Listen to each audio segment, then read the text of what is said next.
What's up, YouTube? Welcome, I guess, to my channel or whatever this channel is really going to be about. But today I'm basically just going to be doing a walk around of my 2011 F150 with the 5.0 Coyote in it. She's we'll say she's definitely got some use to her. She's sitting at just under 212,000 miles. And I wish I could say they've been problem-free miles, and not very many of them have actually been put on the truck by me. I bought it at around 206,000 miles, and basically after I bought it, pretty much everything that could break has broken. So unfortunate, but it's whatever. So basically, starting off on the driver's side, I guess I'll go over wheels and tires.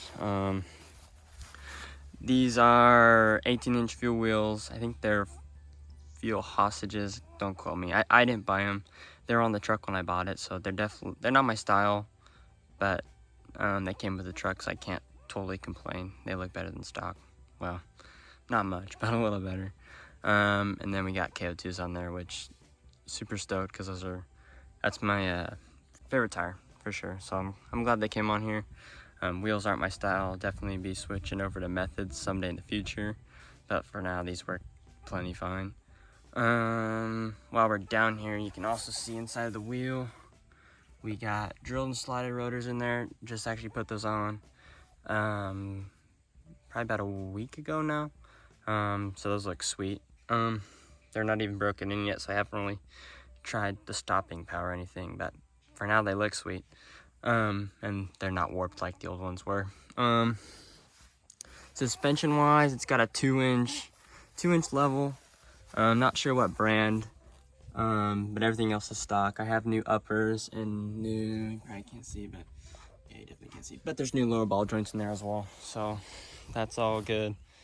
What else have I done? Let's go to the rear while we're over here.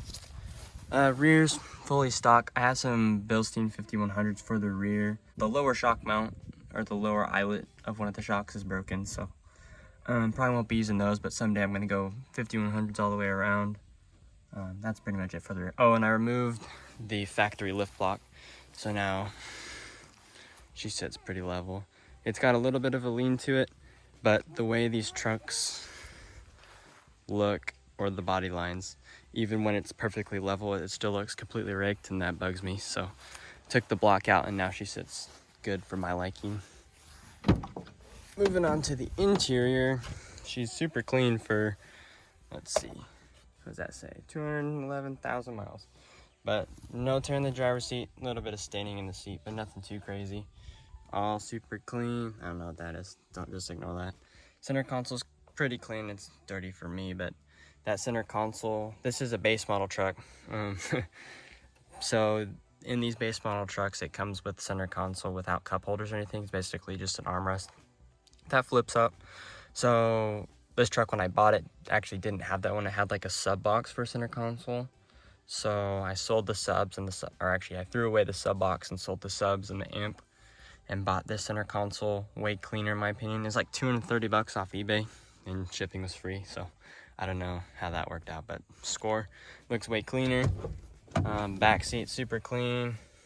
Folds up. Everything's got a small tear back there, but just ignore that. Yeah, everything else is super clean. Like I said, it is a base model truck, so no carpet. But I thought it was gonna be like super annoying, and I was gonna start tearing everything out and putting carpet in, but honestly, it's not that bad. It's basically like a floor mat, so literally don't have to worry about it, which is good and bad, but it's pretty cool. I guess I'll go ahead and pop the hood. Alright, so moving to the engine bay of the truck, as you can see, everything is stock under here. It has a Canon drop-in filter, but that's nothing crazy, and it has aftermarket coil packs in there, which are red, so they look super sweet. But other than that, everything is stock. The truck has an exhaust too, and it actually sounds pretty great, but not performance enhancing or anything like that. So like I said, this truck is equipped with the 5.0 Coyote, and the Coyote platform is something that I love for a lot of reasons. The this truck obviously is never going to be performance, you know, based or anything like that. It's just my daily. But I know these engines have a lot of potential for performance, but for this truck, just ease of access of everything, how like much room there is to work around everything. The valve covers, both of the valve covers for that matter, can come off without removing anything crazy. I hope I don't have to take valve covers off again, but if I ever did, they come out without having to remove like crazy AC lines or anything like that, which is nice. And just the simplicity of it, like coil packs, so easily accessible, you know, super easy to change. Like the 5.4 is so tucked in those trucks' engine bay that you can barely get to the coil packs at the back. So I love this motor for this truck because just how clean the engine bay looks. It looks old school yet modern. Everything's, you know, easy to get to and everything like that. So with me liking the Coyote platform so much, this Coyote in particular, unfortunately, had major failures after I bought it, or after I bought the truck. Ended up being lack of oil pressure to the heads. In simple terms, you know, to sum everything up, the heads got destroyed, the cams got destroyed. The VVT solenoids were not receiving enough oil pressure to actuate properly. So that's why, for one, it was throwing the code, and for two, why I was experiencing the lack of power after the truck was fully warmed up. So it makes sense now, you know, whatever, it happens. It's all done, it looks shiny in there. I'm pretty happy with it, I would say. Happier than I was with the truck, you know, being quote-unquote blown up, but not as happy as I wish I was for spending the amount of money that I did. The reason I say I'm not as happy as I wish I was is because there has been, I wouldn't say issues. The truck hasn't broken down or anything like that. You know, she's still kicking right now. Everything's fine for the most part, but the motor, while cold, does have pretty intense piston slap, I'll call it.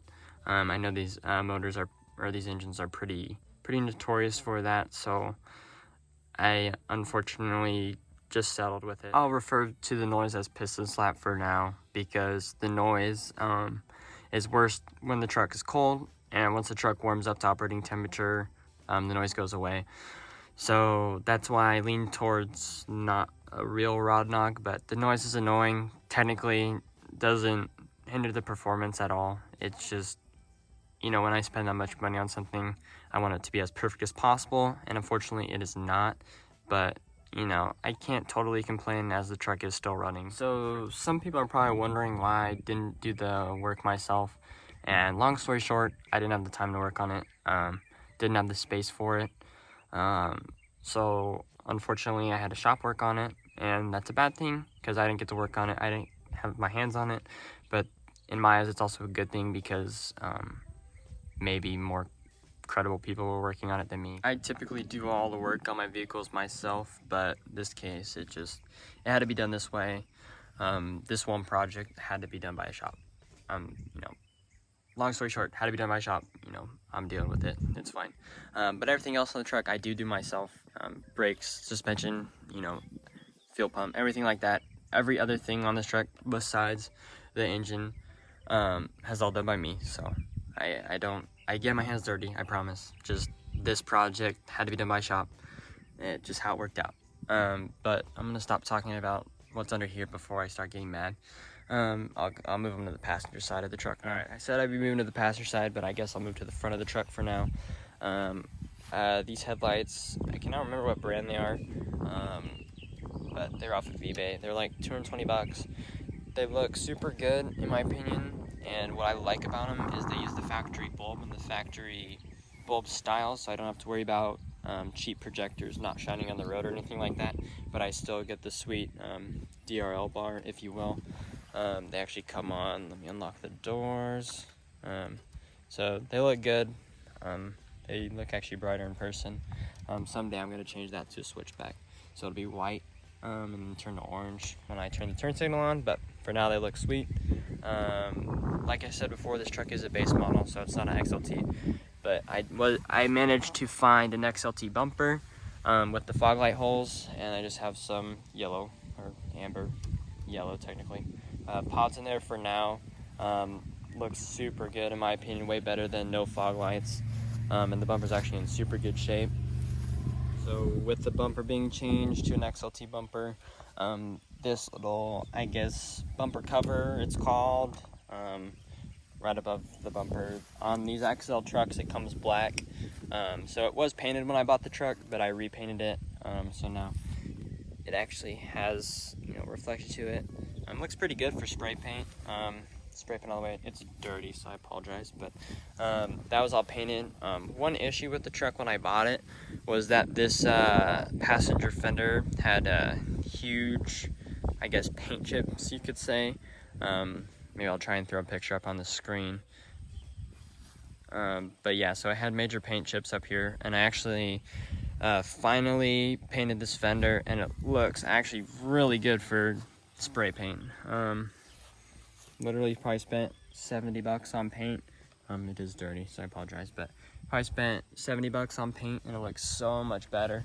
And I didn't have to bother taking to a shop or anything like that. It's not a perfect match, but way better than it was. So I'm stoked about that. Moving over here, nothing crazy. Tint's pretty solid on the truck. That was there when I bought it. No sliding window, like I said, base model truck. This truck is basically, I'm trying to make it as not base model as possible. So that's why, XLT bumper and, XLT center console, stuff like that. For the exhaust, nothing too crazy. It's factory back here. All it has, if you can see, it's resonator delete plus a Flowmaster muffler, and it actually sounds really good. So I can't complain about that. And yeah, that's pretty much the whole truck, honestly. She's a pretty solid little rig. Obviously it's had plenty of issues, but for the most part, super happy with it. Love driving it around. It's extremely comfortable inside, and the ride is honestly great. So can't complain there, and overall I'm pretty stoked with it, how it's coming out.